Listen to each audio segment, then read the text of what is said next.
my internet friends, my name is Katie Obi10, and welcome to my Week 9 commentary of Dance with the Stars Season 25.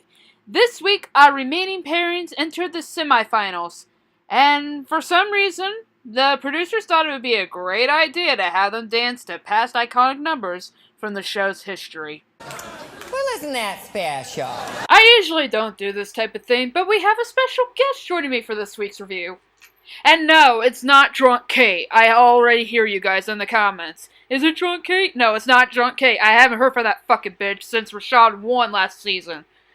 Joining me, though, is my best friend, Sarah. Sarah, why don't you give my audience a taste of what you're all about and your history with Dance with the Stars? Howdy-ho, everybody. No, that is not my real voice, and if you think it is, you're fucking crazy. I've been watching the show about as long as Katie. She's been watching it 6 years longer than me. But most seasons we sit and give each other our opinions on what we think on what the pros are doing that season. Mainly we either praise or bitch together. Sometimes our opinions differ. But that's the thing about opinions. She can have an opinion that somebody sucked ass. I could say I thought they were good. And vice versa. Except for a fucking friend of ours that no longer exists in our little world, and she always thinks, they could have been better, or they're not even hot. It's like, bitch, shut the fuck up. I thought we weren't supposed to mention the heathen in this house. Well, your house, yeah, it's my house, I don't know, but this is your house. Anywho. Fair enough. Let's recap. Drew started off the night with a tango to the Proclaimers' 500 Miles. And as a fellow Scott descendant, I felt embarrassed to see that gargantuan man dancing in a kilt. I think she was more embarrassed about Sasha wearing a kilt. Yeah, that all of them doing the bit from that very old Rugrats episode where they all flashed to the other kids to make them quit chasing Chucky and Phil. Do you think my audience would get that reference, or... If you're old enough to remember it, you know what I'm talking about. If you're not old enough to remember it, look it up. It's on Hulu, if you have a Hulu account. Yeah.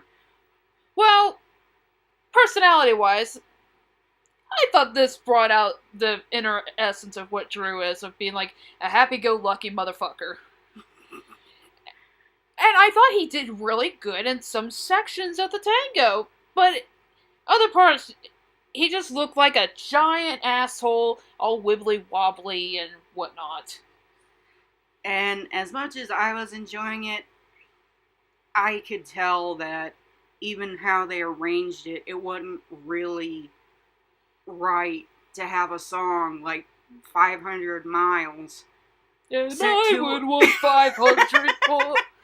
Set to a sexy dance like a frickin' tango. Well, I see where Emma was coming from, though, because she hears the beat, and it's like, oh, hey, this would work for Drew, 500 Miles. Tango beats. Because it's like, ba, ba, ba, with the beats in the steps for the tango, but then you hear 500 Miles, it's like, ba, ba, ba, da, da. I would see where she would get it. And it's easy to see how... someone like Drew would get a little lost trying to keep beat with, a tempo like that and trying to, in your head, count the steps like, okay, I'm supposed to do this, shit! Right. Drew did a good job with this. I was just mainly too distracted about the fucking kilt. It just took away from the essence of it. Maybe a little bit for me. And it was kind of awkward right before they even got started dancing when he went to whip off the suit pants to have the kilt underneath, and you saw Spanx. They're after me, Lucky Charms! Wait, shit, wrong thing! They're after me, Strawberry Smiggles! Watch Rick and Morty if you haven't seen it. Anywho, let's move on to his second dance. Okay, so Drew and Emma did Corbin and Karina's Jazz to Yeah by Usher from season 17. Yeah! Damn it, Sarah. Okay. Well, it's not the worst thing I have seen from Drew.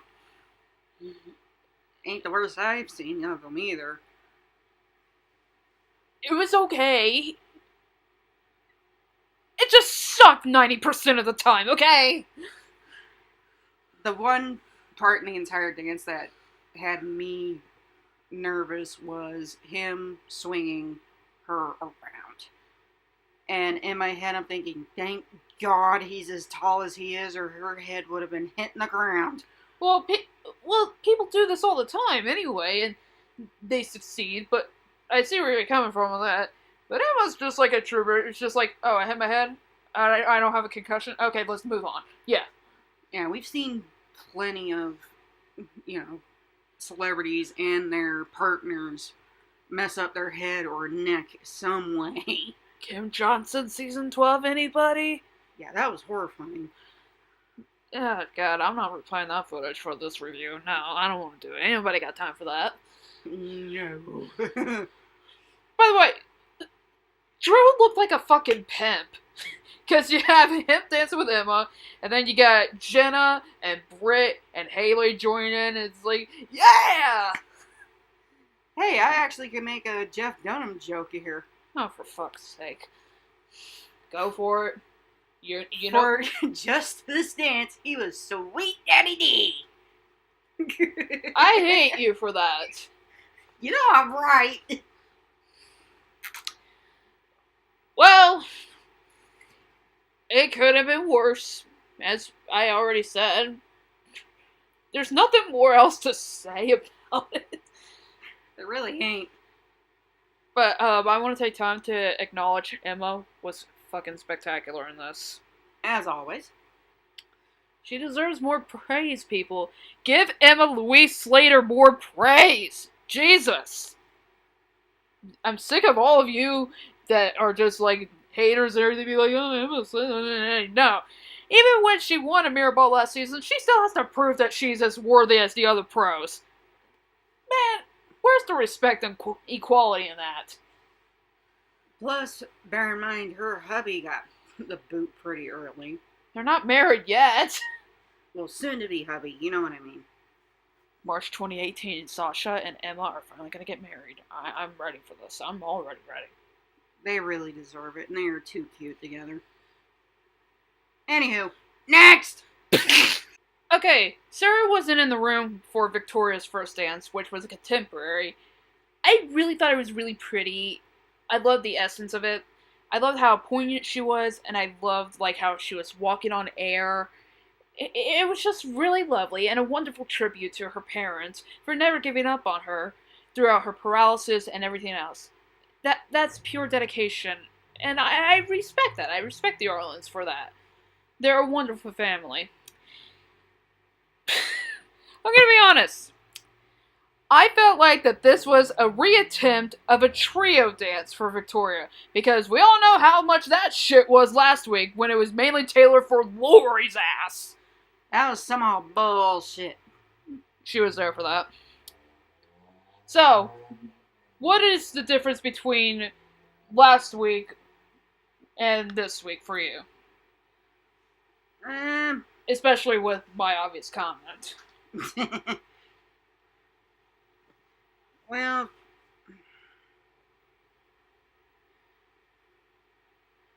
Val actually was trying This time with Victoria.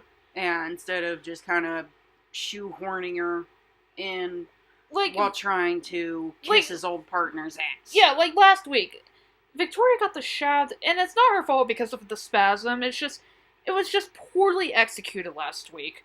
But this week, I thought it was really nice and everything. But I don't understand the point of bringing Jenna along. I don't understand. It's like, oh, hey, yeah, we're fucking and everything, so I'm gonna put you in my dance, babe. I'm not hating either. It's just, I'm tired of the obvious bias with the producers being like, oh, Val and Jenna, Val chicka wow wow. We have other ships. We have Derek and Haley and Sasha and Em. Why don't you focus on them more instead of fucking Val and Jenna? And they're not even... Are they? Yeah, they're together. Val's sick of being portrayed as a fucking player. And, well, he don't help his case any with some of his damn routines. Yeah. Let's move on. I was actually in the room for this one. Well. Remember a few weeks ago when I said that Val took the pussy way out and said that, I really can't create a Charleston. Can I just have a jazz for Disney Week? You fucking can't get out of this one, Val. You did a fucking jazz this week. So, ha! Take that, fucker. But in all honesty, I was really impressed. Me too. Given what he's got with Victoria, I think he did a great job trying to create something suitable and tailored perfectly for her. I mean, he's no... well, you know what I mean. I'm gonna fuck up my words throughout this whole thing. He's no Derek Huff. Yeah, he's no Derek Huff. He Or knows he's... Mark Ballas. Yeah, and he knows he's not gonna reach the same height and hype as Derek and Amber in 17. But, based on what we were given tonight, or this week... It's actually pretty good. Yeah. Carrie is saying, I forgot all about Amber and Derek. You're funny. You're really fucking funny. Yeah, like, excuse me. Are you fucking blind? But, yeah. We both really enjoyed this, and this is probably one about Bow. Who the fuck is Bow? Wow, wow. Sure. Val. That name. This is Val's best work. One of his best. 10 out of 10, kinda. I don't know. I'll give it a 9, maybe. Fuck it. Let's move on. So, who the fuck is Jordan? Why do I have a friend named Jordan? Sarah, you had one job. I thought the volume was on. Damn it. She's playing a Sailor Moon game on her phone while we're doing this show. For fuck's sake. I wasn't in the room for the first dance. I was just gonna let her. Well, say her anywho, piece. Lindsay kind of fucked up her leg, and I felt really bad. I really felt bad, and I thought Jordan did a great job based on everything that had happened between him and Lindsay throughout the week. But I feel like it could have been more amped up, and I think it could have been successful had Lindsay not hurt her knee. And I felt bad for Lindsay too, because it's like, she was just so limited based on what she could and couldn't do. They did their best, and that's all you could really do at the end of the day. Yeah. Oh my god, the comments though from Carrie and Blood. I was just like, whoa, buddy. I literally thought they were going to get 8s, and then they ended up with 9s, and at the end of the day, they're still here. Now let me tell you something. That is how you redeem yourself from a shitty first round. Totally. I thought Jordan did a better job at this jive than Paige could have ever done in her season. And that's saying something. Yeah. This had more, like, pow and attack and precision. Speechless. It was pretty.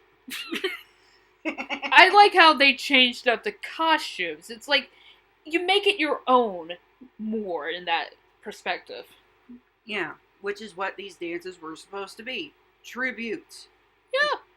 I thought Jordan and Lindsay, with their costumes for the jive, they did their own thing. It's still an homage to Paige and Mark, but they made it their own, especially with the costumes and everything else with their movements. Spectacular work. Yeah. I love how they just, like, hold each other's hands and they were spinning around, and it's like, okay, take my money, bitch. Yeah.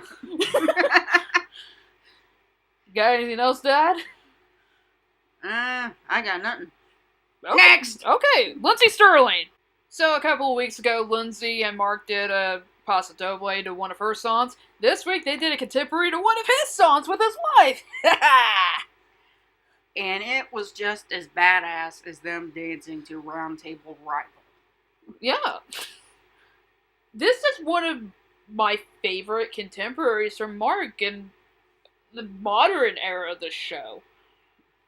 Definitely one of my favorites. Well, there wasn't contemporaries back then. I think they started in like 16 or something. But still, this is one of my favorites from Mark in this era. Like, Lindsay is just like a superstar all the way around. She knows how to take direction from Mark. She knows what she is good at, what she's weak at. They're a great dynamic team, like Jordan and Lindsay.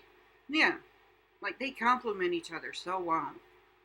Yeah, it's just wonderful to see, and I missed Mark doing contemporary. We missed Mark, period. Yeah, but there's been lack of crazy costumes.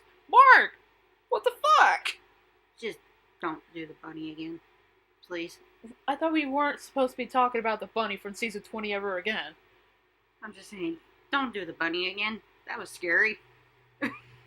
Especially when the contact fell out. Oh god, I don't want to remember that image. So, yeah, this was really, really spectacular. I almost screwed up spectacular, and I caught myself, kinda. I don't fucking care, this is not a show. Okay, I accidentally cut off Sarah before we ended the previous segment. So, Sarah, go ahead and tell the audience what you were gonna say. It was kind of my fault. I didn't expect you to cut it off.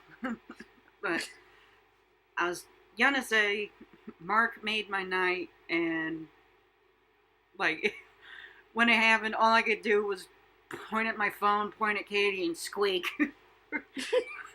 So, Mark, if somehow you watch this shit-ass review, thanks for giving my friend a great like of the tweeting, I don't know. Yeah, Mark Ballas liked a tweet of mine, and all I could do was squeak at Katie. Like, holding my phone, showing it to her, going, Or me, when I get a retweet or a like from Keo or Allison, be like,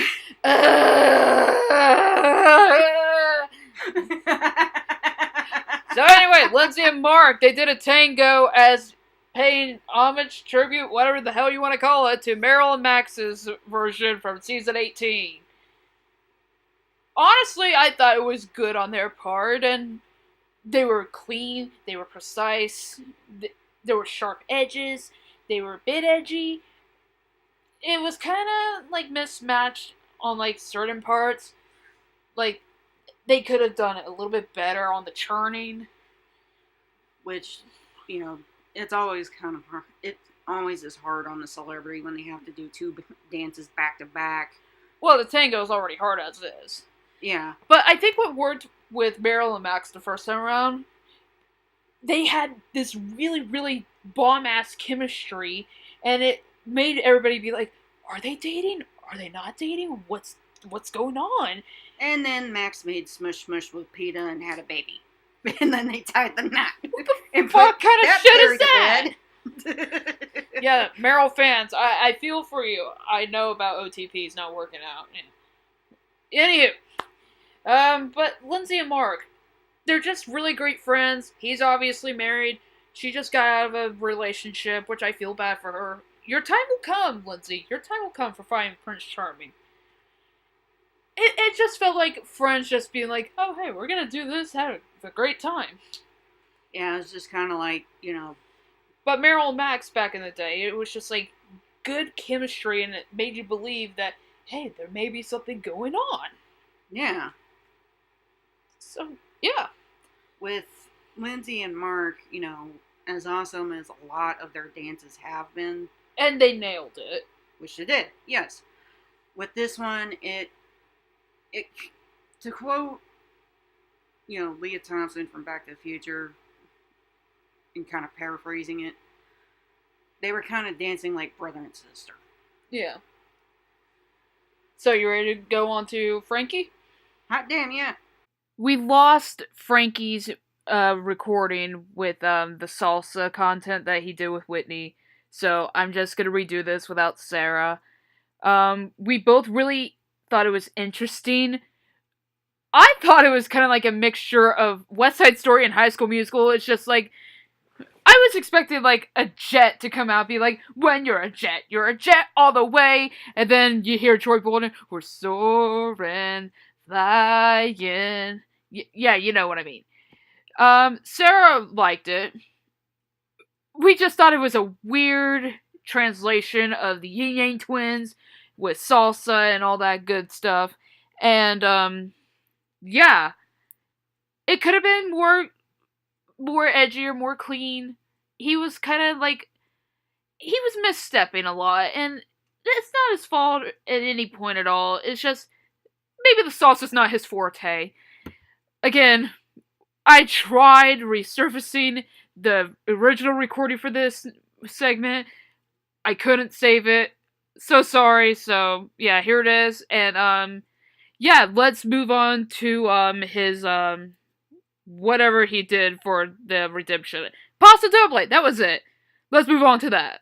Frankie recreated Apollo Antonono and Julianne Hough's Pasta Doble from season 4, which I remember that time, and holy shit, that was spectacular. Frankie did pretty good on his part. It was solid, it was strong, but I think he could have done better. Yeah, like, we wholeheartedly enjoyed it. Like, he did have, good lines where he was supposed to have it. And as... The knee walk was really good. I was worried for him there, too, and he nailed it perfectly, and I'm like, good for you, Frankie.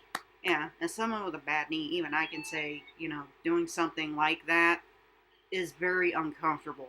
And then trying to immediately go into something else like he was supposed to, and did, I can see why he was a little off when he got upright again. His angry face wasn't even that angry. It's just like... It's like, motherfucker, you ate my last Hot Pocket. Yeah, it's like an episode of Malcolm in the Middle, and he's like, Reese took my Pop-Tart. I'm gonna kill that bitch. Whitney was really on her A game, too. Oh, yeah. I think she's really, really good with Frankie. And it shows every week. She's really committed to working it with Frankie. But as much as I wanted to be like, yes, praise, sister, it could have been cleaner. And it could have been more sharp. And it could have been more crisp. Yeah. But all in all, this was really good and really solid. That's all you can ask for at the end of the day. Yeah. I don't know where I'm going with this. I'm losing my mind. I'm tired. Next! Sarah and I were actually just talking about this last week when Terrell and Cheryl went home. For fuck's sake, I didn't want to do the nursery rhyme game again. Way to go, Dr. Seuss. Shut the hell up. Well, anywho, she thought that Drew was going to go home this week, and I was the one that disagreed. Solely based on what I have learned in the past seasons and overall in the show's history, the producers would mainly want their winning pro from the previous season to compete in the finale, let alone have the weakest competitor compete in the finale in all that glorious, spectacular bullshit, whatever. Drew, obviously, is the weakest, and sadly, this spelled the end for Victoria Arlen's journey on Dance with the Stars. Yeah. So how do you feel about Victoria and Val getting eliminated? I kind of feel bad for her because... I could really say she wanted this, but there's not much Val could do with her limitations. Yeah, like, she was doing really good, she was getting better, but, as the judges pointed out, she had a tendency to look down during her routines to make sure that her legs were doing what they were supposed to be doing, and you can't do that. Yeah, and it's no fault to Victoria at all. It really isn't. It's just, when you don't have any feeling in your legs, or anything at all in that matter. Yeah. I can see why she does it, but she also has to have trust in her partner to tell her, okay, you're doing this, you're doing fine. Yeah, and I could see Val, during, rehearsal footage or, during the performance, on live shows, he's mouthing to her to be like, okay, you're doing good. Yeah, which is what a good partner is supposed to do. I think Victoria brought the best out of Val this season, which we haven't seen that in quite a while. Yeah, usually he's a cocky asshole. Okay. We're gonna have the harmonizers come after us. Again. Screw 'em! For fuck's sake! You don't have a show! I don't, but for God's sake, they're going overboard. They can all chill. Anywho. I think Victoria brought out the best in Val, and Val brought out a whole new confidence in Victoria. I said Victoria, right? Yes. Okay, I didn't want to fuck it up like I normally do. It's just because I'm here. Yeah, we're going off script. There's no script at all this week. What script? Yeah. We pulled most of this out of our ass. I don't even know how we did it. And it's not even Tuesday as we're recording this. It really ain't. There's like a half hour to go. Congratulate me, everybody! Woo! Ooh, ooh, ooh, ooh, ooh. A little late on that. But anywho, Victoria and Val had a great run this season. I really enjoyed them. I had never seen Val more positive and more optimistic with life. And I think the last time he actually was like this was his first year with Zendaya, and then I think that was like the last time he was actually this upbeat. Well, I think he wanted to try when he had Elizabeth Berkley. Yeah. But even with her being really, really good with like dance and ballet or whatever, she wasn't gonna stand out in the crowd. It's like, oh yeah, that person's here. No discredit to Elizabeth Berkley. Don't come out to me. Yeah. Anywho, Victoria, great job. Very proud of you. Val, you did all you could, and I salute you this season. You were a true, honest person. Yeah. Any last words to them? Victoria, I do truly hope you get the feeling back in your legs soon. I know how irritating it is to relearn how to walk, let alone. You're screwed up too now. That was my first fuck up. Shut the hell up. I know how frustrating it is trying to relearn how to walk. I don't know how difficult it has had to have been for you not being able to feel nothing and relearn how to walk, let alone dance. So, I really hope you get the feeling back in your legs soon. Any words for Val? I actually am very happy that, he was there for his partner. For once. Yeah. Instead of, just kind of being like, like having too much expectations, like he has had with like true contenders. Yeah, and kind of shortchanging them on their routines. And with Victoria, he actually was giving it his all to help her stand out. Yeah. So, Val, we hope to see this side of you the next season. Peace up, A-Town. I don't know. Go home and enjoy your nephew. Next week is the grand finale of the landmark season.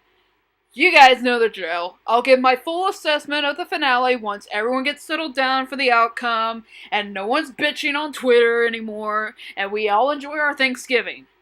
Plus, I'm taking some time out of my schedule to see the Hey Arnold the Jungle movie on Nickelodeon. Laugh all you want. I don't give a shit, but I have been waiting 13 years for the answers on what happened to Arnold's parents, and I am not missing out on this. I'm admittedly a little irritated because Jeremy and I, my husband, do not have actual cable. We have digital antenna. So I'm going to have to catch it later in the evening, but I've been just as anxious as Katie to find out what in the hell happened to his parents and why they never came back for him or even wrote. Yeah, it's like, what the fuck? You have a son, at least if you're alive, acknowledge him, and if you're dead, then boom, there's the answer. Yeah, like, even, friggin' Eduardo could have dragged his ass out of the jungle and gone and said something. I mean, for pity's sake, in the trailers. He meets him at the airport. He has no excuse for not taking his happy ass to America, tracking down Arnold and his Be grandparents. like, Arnold, and saying, I must tell you. Wait, is Eduardo Chinese in my accent? What the hell? Yeah, it really wouldn't have, been that big of an issue for him to find a way to America and explain to Arnold and, Phil and Pookie what the hell happened. Instead of making them worry all these years that something god-awful has happened. How the hell did we get from Dance with the Stars to Hey Arnold? Shenanigans. Anywho, so, in the finale, we have Lindsay and Jordan. Wait, Lindsay and Jordan. I'm switching this around. Jordan and Lindsay. Lindsay and Mark. Frankie and Whitney. And Drew and Emma in the finale. And I still don't know how Drew managed to get there, and I don't know how I accurately predicted this. But I did. Yes. Who's gonna win? I don't fucking know. It's probably gonna be between Jordan Fisher and Lindsay Sterling. This is probably one of the tightest races I've seen in a while. Yeah, the two biggest powerhouses are definitely Lindsay and Jordan. If Frankie manages to get placed higher, I'm gonna be shocked. I'll actually be pretty stoked. Yeah, I'll be happy for him, but at the same time, it's like, wait, really? We've seen weirder outcomes. Like Grandpa Rossi last season. That was just funny. I know, right? Yeah. Alright, so sound off in the comments below. What did you guys think of this week's episode? Who are your favorites? Who's in it you like? What do you think about Victoria going home? If you guys enjoyed this week's video, give it a thumbs up. And if you're new to my channel and you want to see more of me in the future, hit the subscribe button and hit the bell icon to be alerted when I upload new content. Thank you, Sarah, for ruining my fucking review this week. Well, excuse you. Good night, everybody! Mwah! See you guys in 2 weeks.